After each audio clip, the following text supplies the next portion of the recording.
Welcome to the Cowtown Cats Lacrosse Podcast, where we talk all things Panther City Lacrosse Club. Now here are your hosts, Nicholas and Andy. Panther City looked to rebound after that humbling loss against San Diego, and Albany was just wanting to end the year on a strong note. Welcome everyone, this is the Cowtown Cats Lacrosse Podcast. I'm Nicholas, joined by Andy. Hello. Last week was a rough game for Panther City. We talked about it. San Diego came in and handed Panther City probably one of their most humbling losses of the year. So it was kind of a good time for a struggling Albany Firewolves to come into town and get a good matchup against them. Yeah, not only that, but this is the first ever game between Albany and Panther City. So, of course, you want to make a good impression, so to speak, early on. And Albany, they're not playoff bound, but they are still playing tight in a lot of their games against good competition as well. And I'm sure they're looking forward to playing spoiler as the season comes to a close. Oh, for sure, especially out east. And even their last game, I think they only lost by like a couple points. It was like 11-9 or something like that. Yeah, it's pretty close. Yeah, so they're obviously, trying to use what's left in the season, kind of build up, get ready for next season as well. But like you said, this is their first meeting ever. Not only that, but we touched on it last week. We had Jake Fox there for a few games, and he unfortunately got traded off to Albany. So this was his first game against his former team, I guess you could say. Yeah, he had a cup of coffee with us. Yeah, there were some interesting personnel, like quasi storylines going on. What with Jake Fox's quote unquote revenge game after the trade. Albany's main goalie apparently got injured during warm-ups or shoot around. And so rather than playing Doug Jamieson, Justin Getty, their backup was in the goal. So that kind of probably would make things a bit easier for Panther City on the offensive end. But at the same time, this was also Panther City's second game without Liam Burns after he was traded to Philadelphia.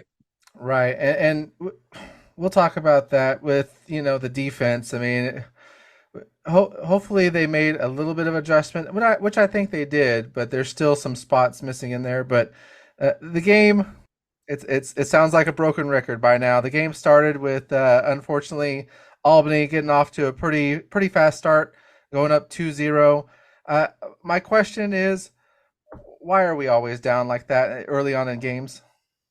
I don't know what it is, and it's not even like a Damien just giving up early goals and getting in a groove. It seems to be like a team-wide pandemic of sorts. Just those first quarter jitters or whatever. I don't know. Maybe I know the team has players traveling from across the continent coming in for whenever they play. Maybe there's jet lag involved or something, or getting used to something.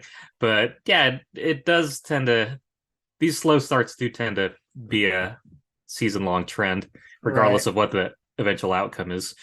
Well, and it's a trend that we keep hoping they'll fix, but it just seems like that's kind of our repertoire this year with like a slow start. Even the offense. I mean, early on there was a lot of just like unsteadiness you could feel, and like a lot of bad passes and some turnovers and stuff like that. Just offense and defense just weren't really clicking early on. Yeah, and it was pretty different from the San Diego game in that Albany, they're not a terrible defensive team per se, but they weren't applying the same amount of pressure that the Seals were last weekend. So regardless of the opponent, something definitely seemed a bit off. Again, shots were off target. There were a lot of passes kind of going astray, and turnovers where the defense wasn't really applying pressure. We were just losing the ball somehow, and that led to those 3 early points by Albany. Well, and I think we both had it in both of our notes. Just, we finally were getting shots off after they went up 2-0, but it was nothing on target. Nothing was really as close as we had hoped. Yeah, eventually you did see the effort kind of get to where we wanted. Damien, despite giving up those early goals, he was making a lot of good saves in that first quarter. We had a pretty good series of offensive boards off of our misses where we'd get the shot clock reset. Unfortunately, we just didn't have any points to show for it. But thankfully, if you play with that aggression, eventually things will turn in your favor. Right. And so yeah, they were up 2-0. You even mentioned, okay, so they get another goal. I actually wrote down I can't be too mad about their third goal. It was a good play by Albany. I mean, the guy got the ball behind the net, came around, did a really good dunk on Daymud. Uh, Yeah. honestly, I can't be too mad about that. Yeah, that one looked pretty nice to see. And even seeing one of the Thompson brothers plays for Albany, so it's kind of nice to see a quasi familiar face, I was I about to guess you say could say. there's always like a link somewhere that, Yeah. which by the way, I mean, there's what, three or four different Thompson Yeah. I brothers think out there. there's four currently, two of them with Georgia, who we're not really going to talk about them, but man, they are playing like gangbusters right now. Oh Um, yeah, but no, I mean a familiar name gets a good goal, and so that was kind of unfortunately bad on our side, but finally 13 minutes into the game, Dodds, he's had honestly not the same season he had last year. He's obviously taken a slightly different role this year, with the rookies coming in and obviously Crawford being there, but it was good to see him get on the board.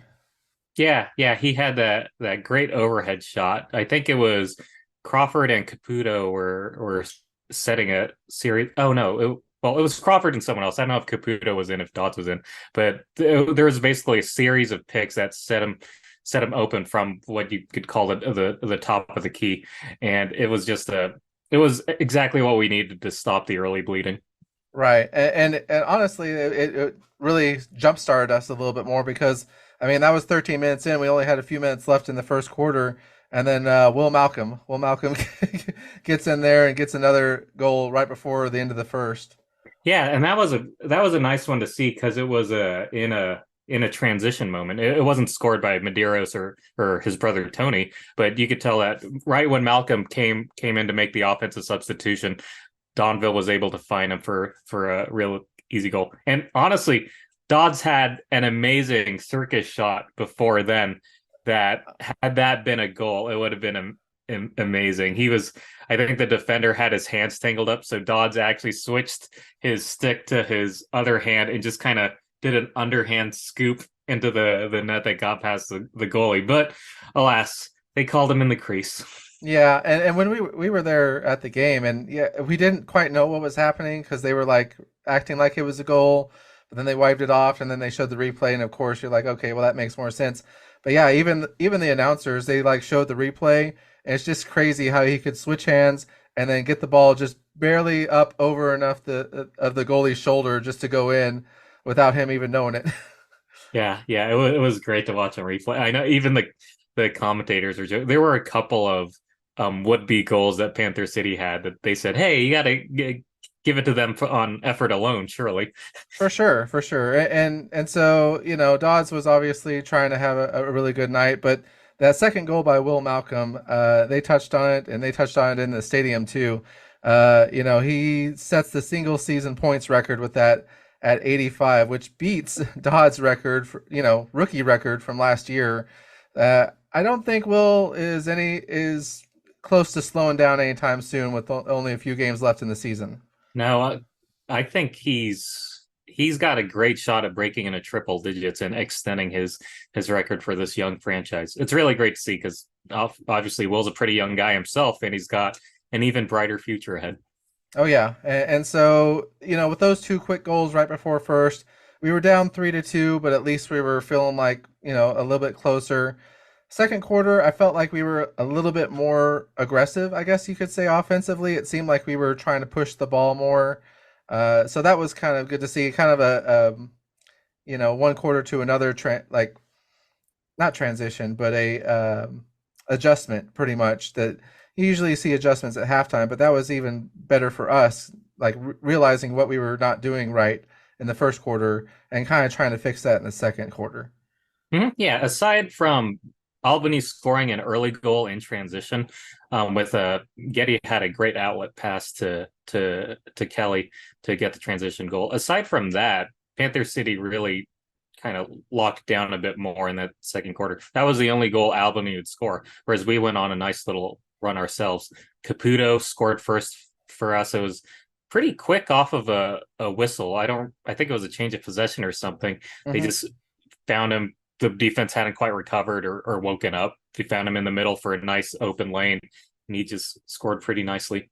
Well, and they didn't touch on it on the rebroadcast that I remember, but in the stadium, a lot of Albany players were kind of upset with the refs because they felt like they weren't ready and set for the ball during that. And Mm. so, you saw them talking about it during the TV timeout with the refs, and they were arguing with it from the bench and stuff. So, yeah, I think that was a goal where it just maybe they weren't completely ready, but at the same time, I mean, it's a game. You have to always be ready for that. Yeah, was a very heads up play by both Caputo and Tony Malcolm for knowing that, hey, the game is going. Let's get to the ball, get a quick score. Hmm. And Caputo, I mean, he got that, and then Dodds, he got another goal. So we're tied up there 4-4, which was really good for us because then it allowed us to kind of get back in the game more. There was a weird play. I wrote this down. So there was a play where, and I noticed this when I was when we were at the game.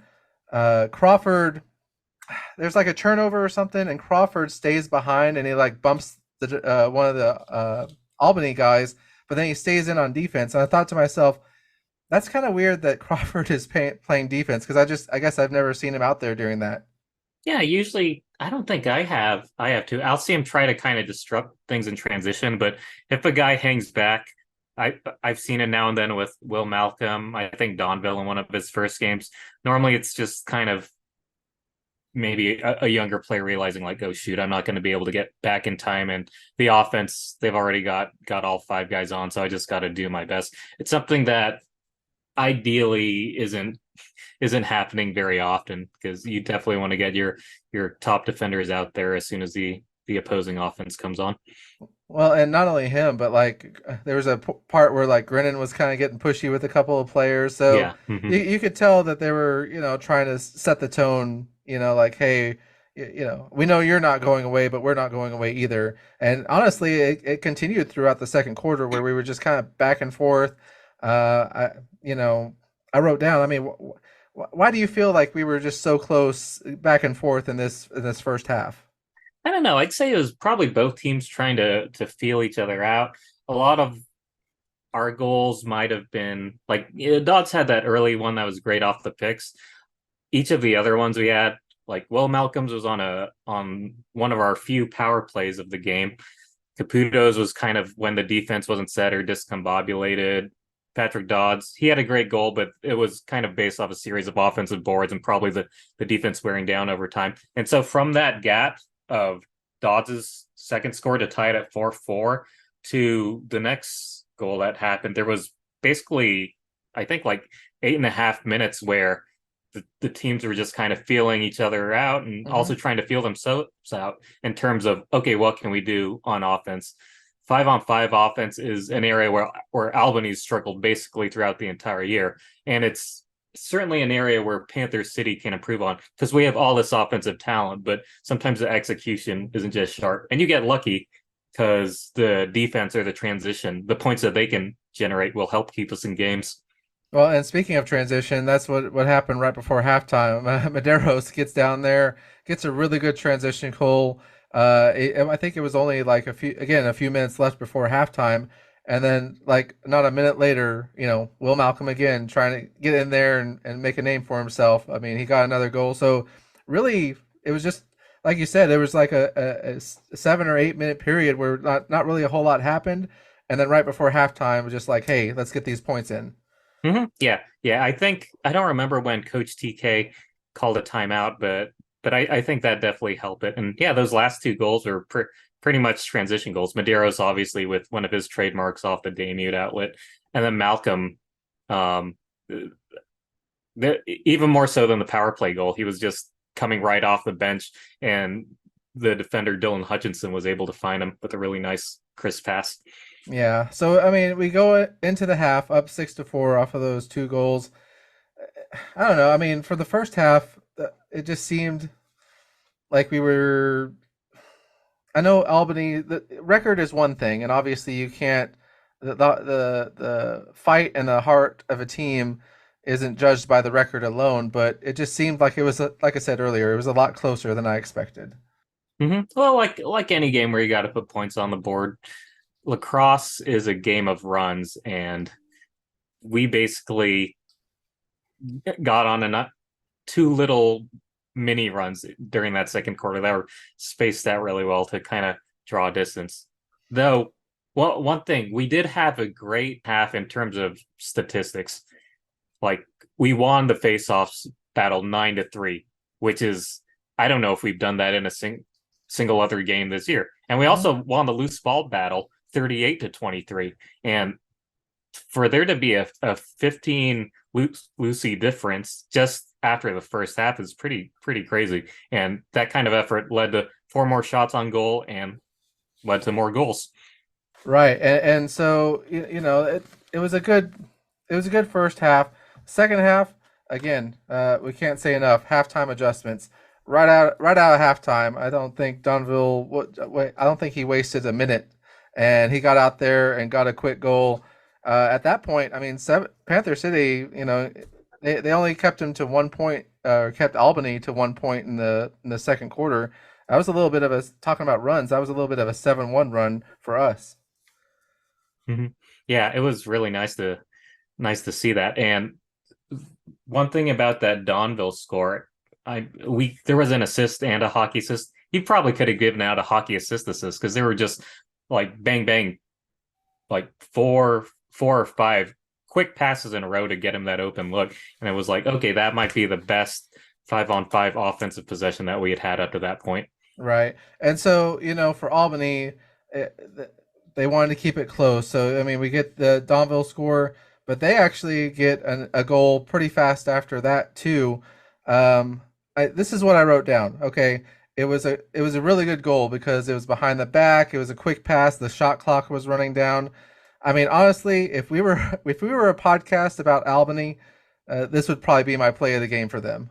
Yeah, I'd agree with that. This or the Thompson dunk Yeah. from earlier. Yeah, Marshall Palace, he was kind of he it was really the Marshall Palace show for Albany on offense this game. And yeah, that behind the back goal, you could see the look on Damute's face after it went in, like, oh, he got me Hmm. with one of those. And yeah, that cut the deficit to two. So definitely forced us to keep the pressure on. Well, yeah, and they Albany again. They were keeping it close pretty much the majority of the game. Which again, I don't know if it says a lot about them as a team or if it says less about us. But so we kind of go back and forth a little bit more. Albany's keeping it close, and then I believe it was Sellers, right? Sellers gets a goal at some. Right, Yes, yeah. yeah. Patrick Foley, I think he grabbed a Lucy or just a wall ball at some point, and he found Sellers in transition for Sellers' first goal of the season. Right. So So congratulations, Connor Sellers. right? Hats off to hats off to him for his first goal. I mean, you hate that it's this far into the season, but it just goes to show you. I mean, we've talked about a couple weeks ago where there's all these other players that maybe don't get as much recognition, but they're in there doing their job and doing what they need to on offense and defense. Yeah, and Sellers is definitely one of them. So it's nice to see not just him, but also Patrick Foley rewarded with those offensive opportunities when they come. Yeah, so he gets his first goal of the season. Even Malcolm and Grinnan both get goals during the third. So we start to kind of slightly pull away a little bit. It seems like our offense is really good on rebounding during that quarter, and even our defense was keeping them a little bit more at bay. It just goes to ask the question, why is the third quarter for Panther City always seems to be our best quarter? There's got to be something that Coach TK says to the team at halftime to kind of light a fire under them or something. And yeah, we did give up two goals, but hey, if you're giving up two and scoring five of your own, I'd call that a recipe for success. Right, right. Well, and Albany was kind of getting desperate a few times. I think you had put in there that they pulled their goalie for a short time at 8 minutes. They didn't do it very long, but they but they did pull him again at the end of the third, which led to another almost goal Oh from yeah, Nick David. I mean, I was really hoping we were there. I was like, oh my gosh, this might happen again. And he was just a little bit off to the right, and you could tell like after he threw it down there and missed it. I mean, all of his teammates came over like, "Oh man, good shot." man, I wouldn't be I don't know if it's how often it's happened, but he's got to at some point in his career become one of the few goalies with multiple goals in a single season. I hope so. I mean, uh, again, we've talked about his accuracy. Like he's really good about making accurate shots. I think if he had maybe an extra second to fix his aim a little bit and feel Mm-hmm. not as rushed to shoot it, he might have gotten it in. But no, it was so close, and I was like, man, he missed out. But we did go, keep them at bay for the most part. Ended up the third, up 10-6. So going into the fourth, again, Albany, they're just not going away. They get a couple of different goals right there. Knock it to 10-8. And even though like it feels like our defense was kind of attacking the ball more and trying to keep the lead, you know, it just seemed like we couldn't pull away. There was a series of penalties that I know one went against Albany, I think two went against us. We came up empty on our fourth quarter power play, but they were able to take advantage of theirs. And it's just kind of maybe there was a bit of a lack of focus. And also that juxtaposed next to more desperation on Albany's side just kind of made things a bit stagnant, similar to that second quarter where we just had that big lull in between goals scored of like 10 minutes or something. In the fourth, I think we went sixth around 6 minutes before Panther City scored again. Right. And I see this a lot, and obviously with like even basketball or football or anything where a team has the lead and they're playing to keep the lead and not really Yeah. score. And so you could kind of get that feeling from them. I just don't know if that was the right game to play. I don't know. Yeah. One thing I did notice, I felt like they were trying to use up the shot clock earlier on than I would have liked. I would have probably liked to have seen a bit more aggression on defense because I think it might have been like 6 minutes in that I feel like Medeiros had at least one pretty solid transition opportunity point, and Hmm. he was told to like to pull the ball back a bit, and that might have been Coach TK's doing, just trying to milk the clock, and I understand that, but I don't know that I would go with that strategy with only a 2 goal cushion. Right, because I mean it would be so easy for them to bring it close within one or even tie it up. But we were able to kind of keep him back, and then with what like 2 minutes left almost. I mean, I wrote down here. It was a goal from Crawford to Caputo. So you know the video from the boys. You know which one I'm talking about, I don't know if I do. where he says it was perfect, everything down to the last minute details. That's how I felt about that shot. It was just perfect and it was clean.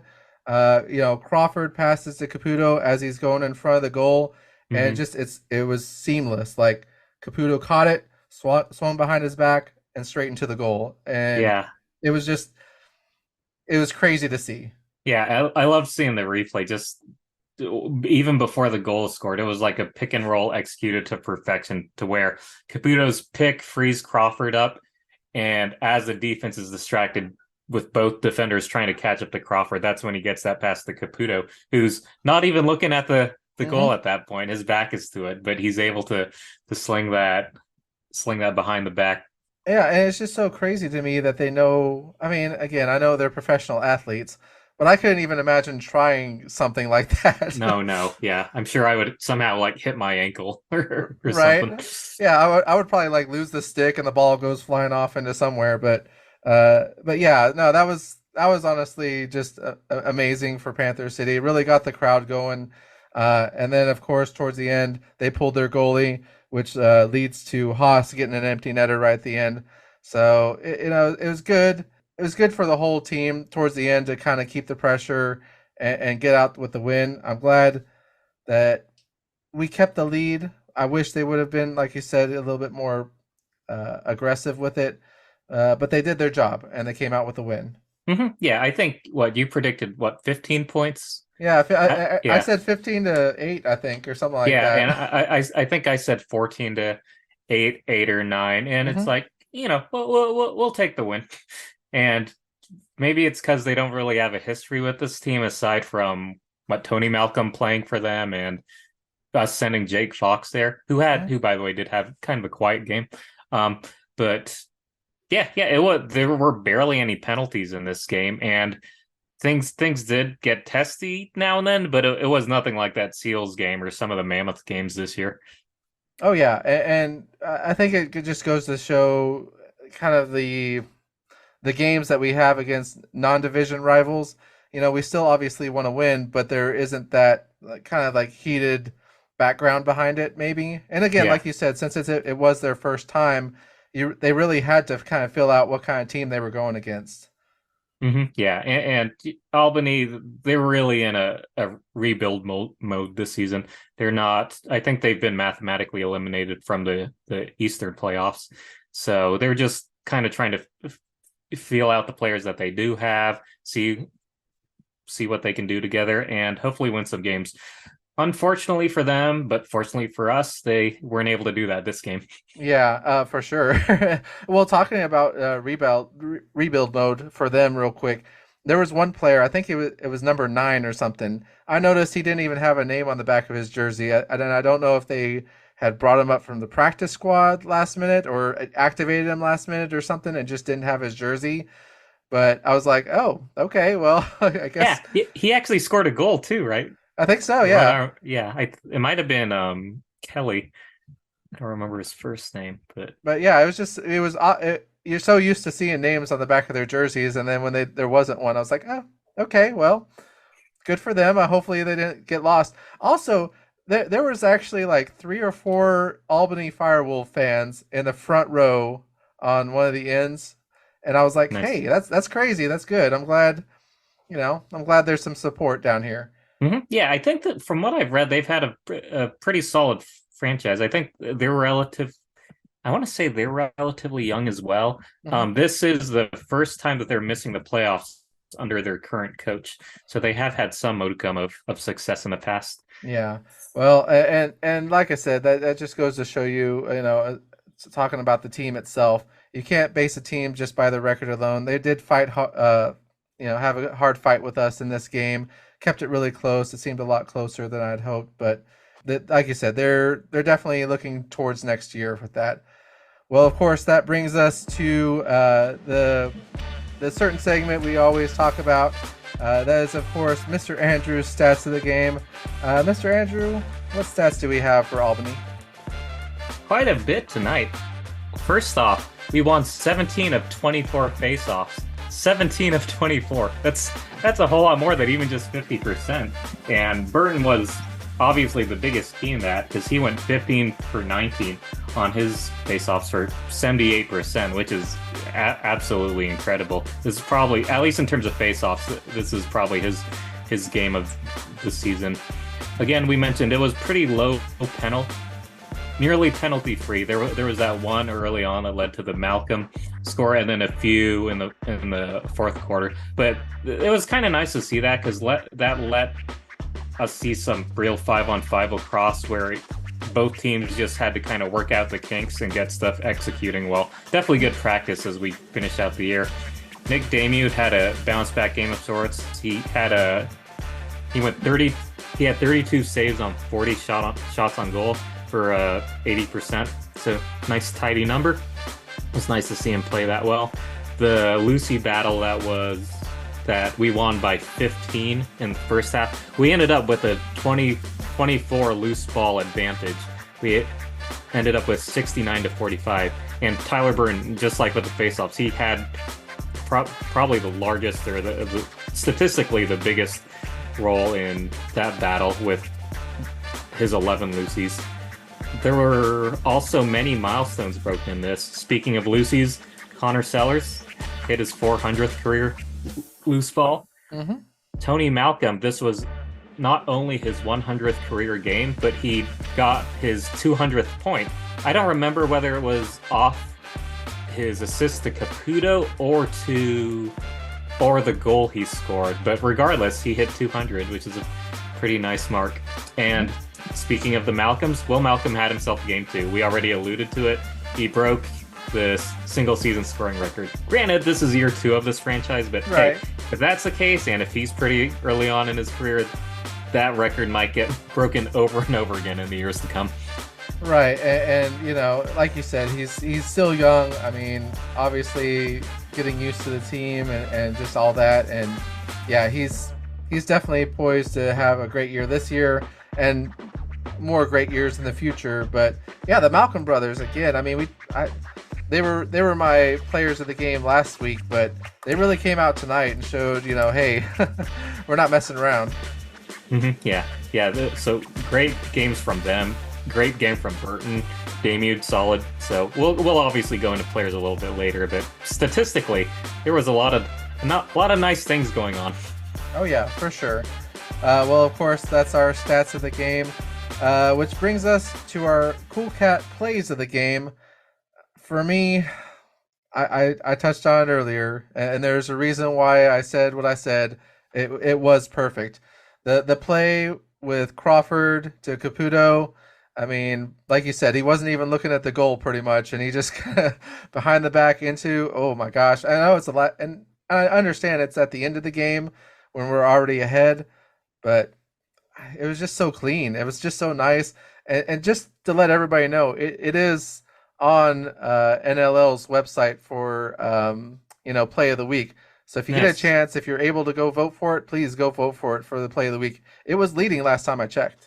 Very nice. Wow, I wonder if Palace's goal against us got on there too. I would have to check because that there's a couple of good goals during that game. I mean, obviously with them, but I think with us, there was one that really took the cake. That's of course my play of the game. What about for yourself? So I had 3 that really stuck out. You already talked about the Crawford to Caputo behind the back pick and roll. That was a thing of beauty. There were some, you know me, I love my transition goals. There was a great. Oh yeah, we mentioned it. Connor Seller's first goal of his career from Patrick Foley. It's always kind of neat to see a defenseman to defenseman transition goal, and so that was one of my picks. And then Tyler Burton off of Lucy, he got it to Tony Malcolm, who made a great hesitation move to where he kind of stopped running and let the defender sail by him for a really easy straight ahead score. So those 2, along with the Caputo behind the back, were my favorite plays. Oh yeah, well, and again, it was glad to see the offense kind of offense, defense, and transition was all playing really pretty solid. You know, they had their hiccups here and there, but overall they were all playing pretty solid for the evening. Well, that's of course our plays of the game, which brings us to our Big Cat players of the game. There's a few that I could choose from. There's one that I have to keep in mind, and it's just because I feel like this was probably his best game that he's had in the last few weeks. You know, had an amazing rookie season last year, and really was a little bit of a difference maker this one. He's in a different role. He definitely is getting used to that role more, and I think the shots spoke for himself during the game against Albany. That's Patrick Dodds. I mean, good choice. Yeah, was it his best game he ever had? No. Was it the worst game he ever had? No. But it's honestly the most I've seen him in a game, and trying to make a difference in a game in the last few weeks. I mean, usually it's been taken up by Crawford, or Malcolm, or even Gaucher or Donville, and he really showed why he's an important part of the team on this game. Getting those goals and just being there on the offense, making a difference. Yeah, that is interesting you say that, because Callum Crawford had by no means a bad game, but he didn't score any goals, and that's where someone like Patrick Dodds can easily pick up the slack given his abilities. Oh yeah, for sure. And so yeah, I mean, my hat's off to Dodds for this game. He's my Big Cat player of the game.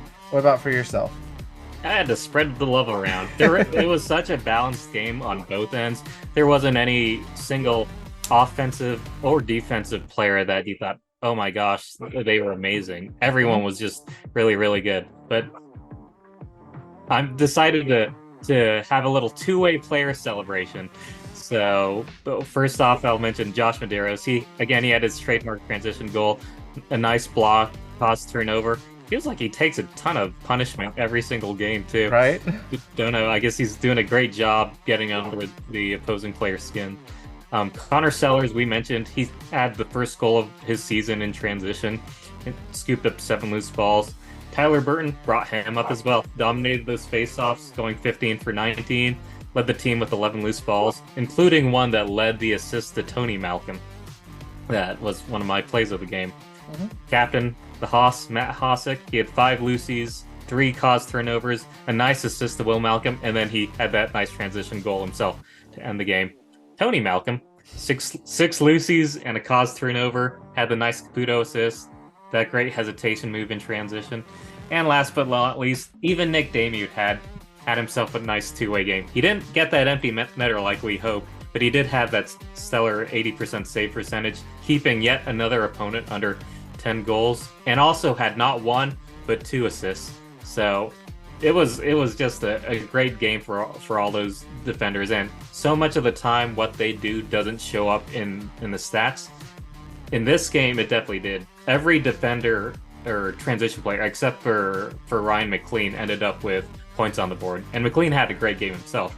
But yeah, Messenger, Hutchinson, the General, Patton, they all contributed. But yeah, I just wanted to give some love to, I don't know if you, I guess the entire defense, since I was it about was to just say, do we need to add the defensive coach in there too? I mean, oh yeah, Steve Toll. Props to Steve Toll. yeah, right. Yeah, it was a great. They all answered the bell after that unfortunate loss to San Diego, and really turned things around. So hopefully it helps us build momentum for the future.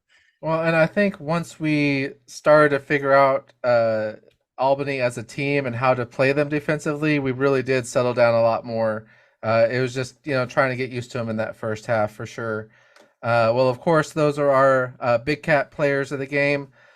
Final thoughts coming from Albany. I mean, as I said before, it was closer than I had hoped, but that's okay because it was a win that we needed, and it was a win that we needed at home. Even if we were away, it would have been a good win. But I think it's good that it came at home. Kind of gives us a little bit more confidence going into these next few away games. But yeah, it was overall. Was it the cleanest game on the face of the planet that we played? No, but it was miles and miles above what we played last week. So that at least shows that we're able to kind of move on and forget bad games like that and move on to the next one and be able to, put our eyes towards the opponent in front of us and not look too far ahead. But yeah, it was good to get a win back at home. Yeah, completely agree. We did have that kind of what's almost become our calling card with having a shaky first quarter, but it eventually gave way to a pretty good last 45 minutes. And this was, you could argue that it was a more defensive oriented, low scoring game. Albany, they're playing better than their record shows. And so I think we can take solace in that. Hey, we beat what at the end of the day is a tough opponent to go against. There was improved aggression and discipline on both sides of the ball. It wasn't necessarily there 100% of the time, but it was there enough of the time for us to be able to take advantage of opportunities. So yeah, with this little mini 2-game road trip coming up in Canada, it's really good that we got this one. No, for sure, and it definitely sets us in a higher, in a better mood, going on to face some division rivals here in the next few weeks. But yes, so we leave Albany. We leave them in the East. They can keep their last spot over there as the surging Georgia Swarm take over do a little bit better record than they do. But yeah, we do look ahead to another little bit of a road stretch with Panther City. The first game, actually, I was thinking about it. Is this our first game against Calgary this year? Yeah, this is the very first one. So Calgary clinched their playoff spot last week, not because they won in amazing fashion against San Diego, but because I believe another team had lost, and mathematically that means they could get into the playoffs. Hmm. But Yeah. Yeah, they're I think it only was, yeah, the Desert Dogs, right? right, and then the Desert Dogs are still mathematically in it, quote unquote. But it secured a spot for them. It secured a Hmm. spot for Calgary. Like there's no way they can not lose out or anything like that and be knocked out of the playoffs. Right. And so they clinched their spot last week. They're I don't know what we're only one game behind on them, and so it feels like they're way ahead of us, but they're really not. Hmm. Yeah, yeah. Record wise, there's only a one game difference. I'd have to look up how they do tiebreakers in the NLL. I imagine they would probably go for the either the head to head or the goal disparity. But regardless, we should obviously try to get this win. And they actually, in our first year, Calgary won the season series. The first two games we had were close, but the last one was a 10-point blowout, which really helped kill Panther City's momentum trying to nab a playoff spot as an expansion team. So there might be a little bit of bitterness about that.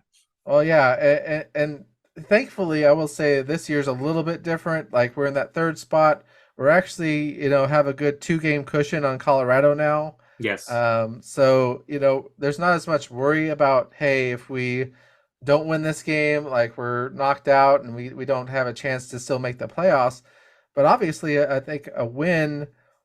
I mean, they even said on the broadcast, usually 10 wins is almost guarantees a playoff spot. And if we can get it, that would be our 10 wins. Yeah, yeah, it would be great. And from everything that I've heard Coach TK or the team say, it's like, yeah, yeah, we want to make the playoffs, obviously. It'd be the franchise's first appearance, but even more so than that, let's set our sights even higher. Let's gun for a home game during the Mhm. playoffs. Yeah, and what I want to touch on with that is, I mean, we've talked about how Panther City is still a new team, and they're in a rough state where it's like still trying to grow interest in it and trying to get fans out. I mean, a playoff game would obviously gain a lot of interest for that, but also I think for Panther City as a team, they almost want that spot even more so that the other teams don't have that home field advantage, so they don't have that extra, push to really kind of put a shellacking on us away from our home stand. Mhm. Yeah, yeah. Like you said, in some ways, it would benefit Panther City more than those others, or it would hurt those other teams to come over here and not play in front of their crowds more than it would coming to Fort Worth. So, hopefully we can take care of business. Yeah, and so we have, what I think 3 games left, and 2 of them are against Calgary. So if we're gonna make up some ground against them and try to take that second spot, it's gonna happen in the next 3 weeks for sure. Looking at this game, I mean, what are your expectations you're going to look at? Well, we absolutely need a good first quarter. I don't know that we've I don't know that we've had a good I first think quarter we had the entire one. season. I We've think maybe I think had Vegas one or was our two. only good first quarter. Yeah, I mean we've had some great wins, but I feel like a lot of them were comeback wins where we overcame a deficit. Like Vancouver was up on us early, Philly was up on us in Philly.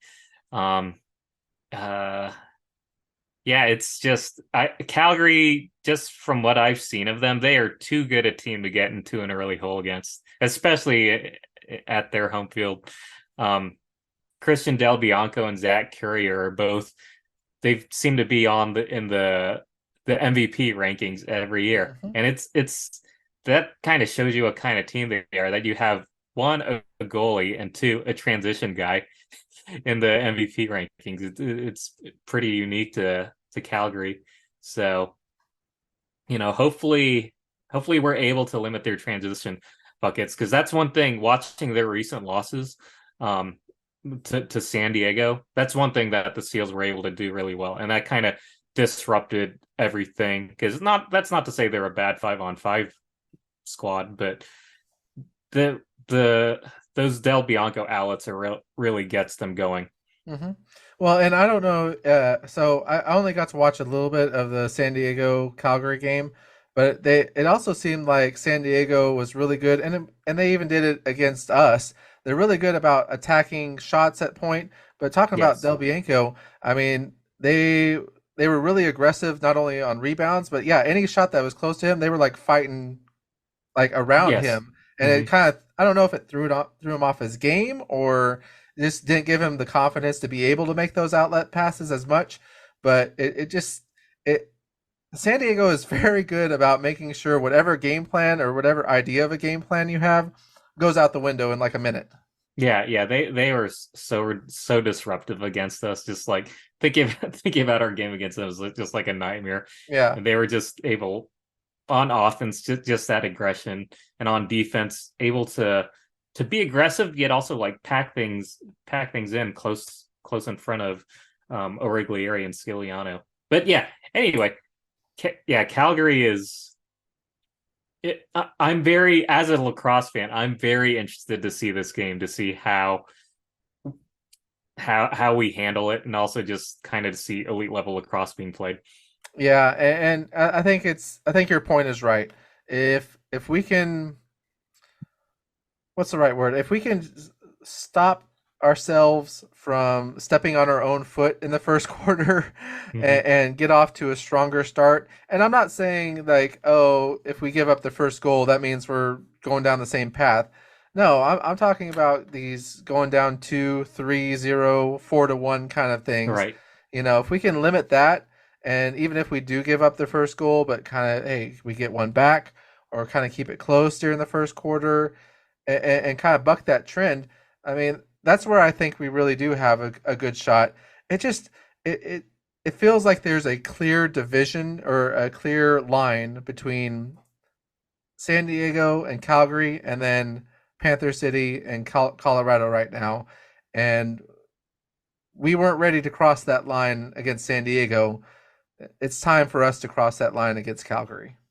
Yeah, I think that's how we need to approach this attitude because we've yet to beat what you would necessarily call an elite team in the NLL this season. We did beat Colorado, and they are playing better as of late, though we did beat them without their captain, and we've got a pretty good history with them. Mm-hmm. So to be able to get to that level, it's like that old adage: to be the best, you have to beat the best. Mm-hmm. I mean, hey, Ric Flair would be proud to be the man. You got to beat the man. Well, Right. we got to try to beat the man this weekend. But looking at this game, I mean, I think you're gonna hate me, and I'm hoping I'm wrong. But I'm unfortunately gonna say this might be another loss for us. Not saying that that's a bad thing, because I think looking at the schedule, I think it's a loss that we can get back. But I'm hoping for a very good and close game. I don't see us. Our scoring just hasn't been up the last few games, and I hope that we can change that. I just don't see it happening this week. I unfortunately have this as a loss, and I'm gonna say it's gonna be probably like a 9-7. Okay. At least I thought you meant like not a 9 goal deficit. I was like, oh my Oh no, gosh, have some no, faith, Nick. no. I hope not nine loss or 9 goal deficit. No, no, 9-7. I think it's just going to be hopefully a good defensive struggle. But yeah, no, close game. Unfortunately, I think being in Calgary might come out with a loss. I think we got to take a page out of San Diego's book and just play with a bunch of aggression at the point of attack in front of the goal. Just really kind of confuse or discombobulate their defense and Del Bianco in the net. So I'd like to. I don't. This is asking for a lot, but I kind of think 13 goals is our magic number in order to win. I feel like if we can get 13, that means we're clicking against an elite level team and goalie and defense. And I, I'd like to think that our defense would be playing great as well. So I ever the optimist. I gotta pull for a Panther City win. It's too hard for me to pick against them, which is really funny considering I predicted them to go 500 this year. I was gonna say, what happened to all those losses you said that were gonna happen at the beginning of the year? I got the itch. I'm fully on the Panther City bandwagon. Right. But you think we're gonna hit it that 13 mark? I think that's our magic number. To say whether we're gonna hit it or not is iffy. I think I'm gonna go with a win 12-10. 12-10. We were right on the edge, huh? Yeah, I've got that irrational love for our team. What can I say? And okay, all right. If we lose 13-12 and don't reach that 13 mark, then we'll have to say something. But well, we will definitely have to wait and see what happens this weekend. A very important game. As they say in the NLL right now, the March for May continues, and we really hope to punch our playoff ticket this weekend. It'll be a tough game against Calgary.